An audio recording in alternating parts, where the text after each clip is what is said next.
ලැබුවා වූ අලුත් අවුරුද්ද ඔයාලා හැමෝටම සුබ අලුත් අවුරුද්දක් වෙන්න ඕනි කියලා මුලින්ම ප්‍රාර්ථනා කරනවා. මේ වීඩියෝ එකෙන් ඔයාලට බලා ගන්න පුළුවන් කොහොමද අපි අපේ අලුත් අවුරුද්ද සෙලිබ්‍රේට් කරන්න ලෑස්ති වුණේ කියලා. මේ අවුරුද්ද අපිට ගොඩක් විශේෂයි.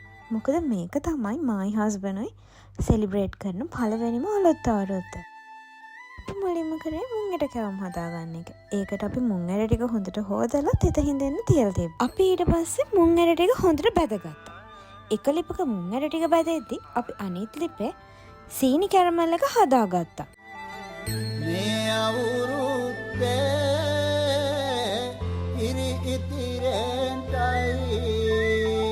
ඊට පස්සේ බැදගත්ත මුං ඇට ටික අපි කුඩු කරගත්තා. අපි මේක සම්පූර්ණයෙන්ම කුඩු කරේ නැහැ. මොකද අපි කැමති වුණේ පොඩ්ඩක් කෑලි හැපෙන්න තියනවාට. කැරමල් එකටම ඉතුරුන සීනි ටිකක් දාලා අපි මුංගට කෑවුම් හදන්න ඕනේ වෙන සීනි පැණි එක හදාගත්තා. අපි හදාගත්ත සීනි පැණි එක හොඳටම නිවෙන්න තියන්න. ඒ නිවෙන්න තිබ්බට පස්සේ තමයි අපි මේ මුංගට කැවුම් හදන මිශ්‍රණය අපි හදාගන්නේ. ඒකට අපි හදාගත්තු මුංගට පිටි එක ඊට පස්සේ අපි බදලා ගත්ත හාල් පිටි මිශ්‍රණ ඒ ටික ඔක්කොම දාලා අපි හොඳට ඒක මික්ස් කරගන්න ඕනේ. මුංගට කැවුම් හදන හරි පදම ආවද කියලා අපිට බලා ගන්න පුළුවන්. අපි හදන මිශ්‍රණය අපේ අතේ ඇලෙන්නේ නැති ගානට තියෙන්න ඕනේ. ඒ අතේ ඇලෙන්නේ නැති ගානට තියෙනවා නම් ඒක තමයි හරි පදම කියලා අපි ගන්නෙ. මමත් මේවා කලින් හදලා තිබ්බේ නැහැ. මමත් මේ YouTube එකේ බලලා එහෙම තමයි හදන්න ගත්තේ. ඊට පස්සේ තියෙන අපි හදාගත්ත මිශ්‍රණය තුනී කරලා අපිට අවශ්‍ය ප්‍රමාණයට කෑලි කපාගෙන ඒක කහයි පිටි මිශ්‍රණය දවටල පැදගන්න තමයි. මේ තියෙන්නේ ඉතින් අපි හදාගත්තු මුංගට කැවුම් ටික. ඊට පස්සේ අපි හදන්න ගත්තේ කිරි ටොෆි. ඒකට අපි පෑන් එකකට සීනි මිල්ක් මේඩ් එකයි වතුරයි දාලා හොඳට කලවම් කරගත්තා.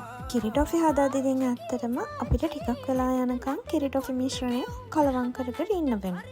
ඒකේ පාට මාරු වෙනකම්ම හරි පදම වෙනකම්ම අපිට කලවම් කරන්න තමයි ඉතින් තියෙන්නේ. මේ කිරි ටොෆි මිශ්‍රණය ටිකක් පාට මාරු වෙද්දි කපාගත්තු කජු ටිකක් ඊට පස්සේ වැනිලා ටිකක් දාලා ආය කලවම් කරා.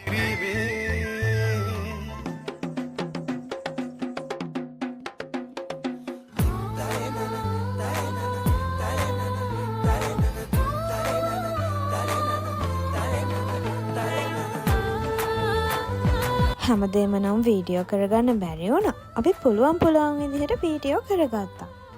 මේ වගේ පදමට ආවට පස්සේ අපි මේකට බටර් මේස හැඳි එකමාරක් විතර දැම්මා. දාලා ඉතින් ආයෙ කලවම් කරපු එකම තමයි කරේ.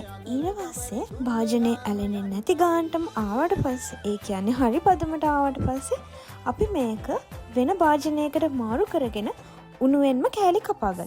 මේ තියෙන්නේ ඉතින් අපි හදාගත්ත කිරි ටොෆි ටික. ඊට පස්සේ ඉතින් අපි හදන්න ගත්තේ කේක්.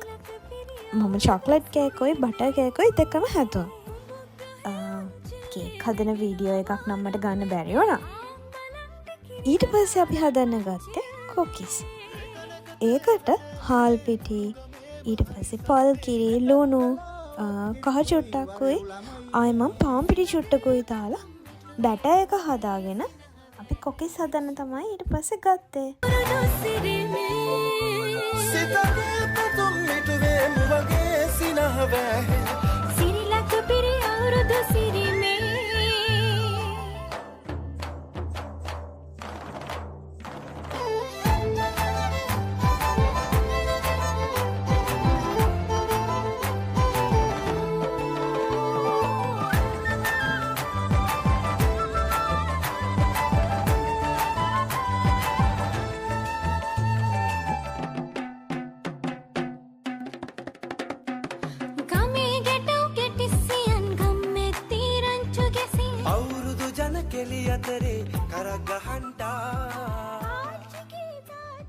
අන්තිමට ඉතින් අපි හදන්න ගත්තේ අලුවා. ඒකට අපි කරේ මුලින්ම හාල් පිටි එක හොඳට බැදගත්තු එක. අර වැලි වගේ එන පදමට බැද ගන්න ඕනේ කියන්නේ. අන්න ඒ වගේ වෙනකන් අපි හාල් පිටි එක බැදගත්තා. ඊට පස්සේ කරේ අලුව එක හදන්න ඕනේ වෙන සීනි පැණි එක හදාගත්ත එක. ඒකත් නූල ඇදෙන පදමට වෙනකන් තමයි සීනි එක අපි හදාගන්න ඕනේ. ඊට පස්සේ අපි අලුව මිශ්‍රණය වෙන තැටියකට දාලා හොඳට තුනී කරලා කෑලි කපා ගත්තා. අපිට ලංකාවේදී වගේ පොඩි කිරි මුට්ටියක් හොයාගන්න බැරි වුණා. මෙහි තිබිච්ච කිරි මුට්ටි ඉතින් මේ වගේ ඒවා තමයි. අපි ඉතින් අපිට පුළුවන් විදිහට ගෑස් එකේ කිරිත් ඉතුරුවා. එහෙනම් අලුත් වීඩියෝ එකකින් ආයෙ හම්බෙනකන් ඔයාලා හැමෝම සතුටින් පරිස්සමින් ඉන්න. අපේ මේ වීඩියෝ එකටත් ඔයාලා කැමති නම් ලයික් කරන්න, කමෙන්ට් කරන්න, ෂෙයා කරන්නත් අමතක කරන්න එපා. තාම අපේ channel එක subscribe කරලා නැත්නම් දැන්ම subscribe කරන්න. bye.